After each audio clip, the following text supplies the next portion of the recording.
Tyler Skaggs' mother testified in court today that she knew her son had a problem with painkillers in the past, but she thought he was clean.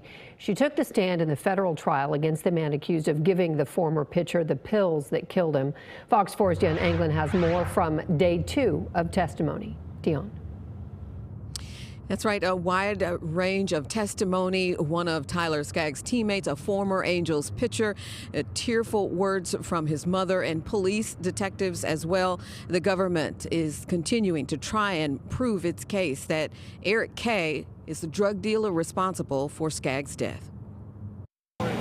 Eric K. gave a slight acknowledgement entering the courthouse as prosecutors set out day 2 in the federal case against him. Cameras are not allowed in the courtroom. The former front office employee for the Los Angeles Angels is accused of providing Angels pitcher Tyler Skaggs with the fentanyl and oxycodone that killed him in a Southlake hotel room in July of 2019. The team was playing a series against the Texas Rangers. Skaggs' mother, Debbie Hetman, took the stand and gave what would be at times emotional testimony.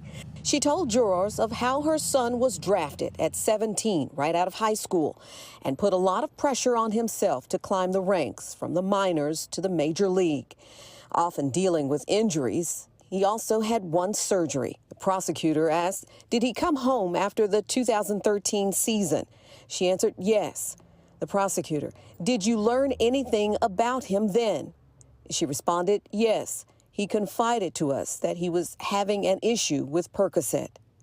The prosecutor asked, when you learned of the autopsy results, how did you take that? Skaggs' mother replied, I was angry because I knew my son loved life, and I knew he didn't know there was poison in that pill that killed him.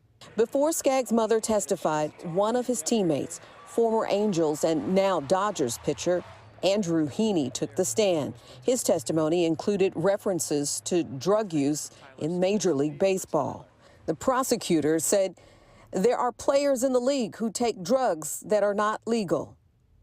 Heaney responded, yes. Further witnesses on the stand included Southlake Police Detective Thomas Robertson, one of the first to respond to the scene. The prosecutor asked, did you notice things about the room? The detective responded, on the desk, there was a white powdery residue. There were 4 beers on the coffee table. The judge interrupted and asked about the powder substance. Regarding the residue, was it in lines? The detective responded, it was choppy and scattered.